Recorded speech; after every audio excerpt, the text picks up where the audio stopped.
తన వద్ద అసిస్టెంట్గా పనిచేసిన కొరియోగ్రాఫర్ పైన ప్రముఖ కొరియోగ్రాఫర్ జానీ మాస్టర్ అత్యాచారం చేశారన్న వ్యవహారం తెలుగు రాష్ట్రాలలో సంచలనం సృష్టిస్తున్న విషయం తెలిసిందే. ఇక జానీ మాస్టర్ పై నమోదైన అత్యాచారం కేసులో ప్రస్తుతం కీలక పరిణామం చోటు చేసుకుంది.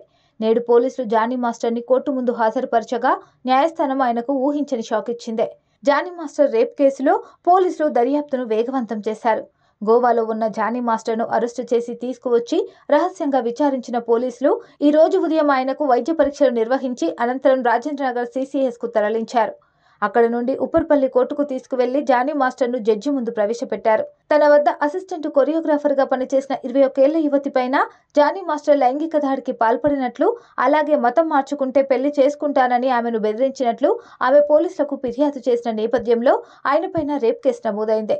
లవ్ జిహాద్ అని పెద్ద రచ్చ జరిగింది. ఇక తనపైన కేసు నమోదు కావడంతో పరారైన జానీ మాస్టర్ బెంగళూరు నుండి గోవా వెళ్లారు. జానీ మాస్టర్ పైన 0 FIR నమోదు చేసిన పోలీసులు ఫోక్సో చట్టం కింద కూడా మరో కేసు నమోదు చేశారు.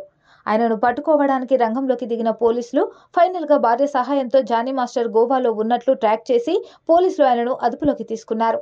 అనంతరం గోవా స్థానిక కోర్టులో ప్రవేశపెట్టి పిటి వారెంట్ తీసుకుని హైదరాబాద్కు తీసుకువచ్చారు. ఇక తాజాగా జానీ మాస్టర్ను నేడు ఉప్పర్పల్లి కోర్టు ముందు హాజరుపరచగా జానీ మాస్టర్కు కోర్టు ధర్మాసనం 14 రోజుల రిమాండ్ విధిస్తున్నట్లు వెల్లడించింది. ఈ క్రమంలో పోలీసులు ఆయనను చెంచల్గూడ జైలుకు తరలించారు.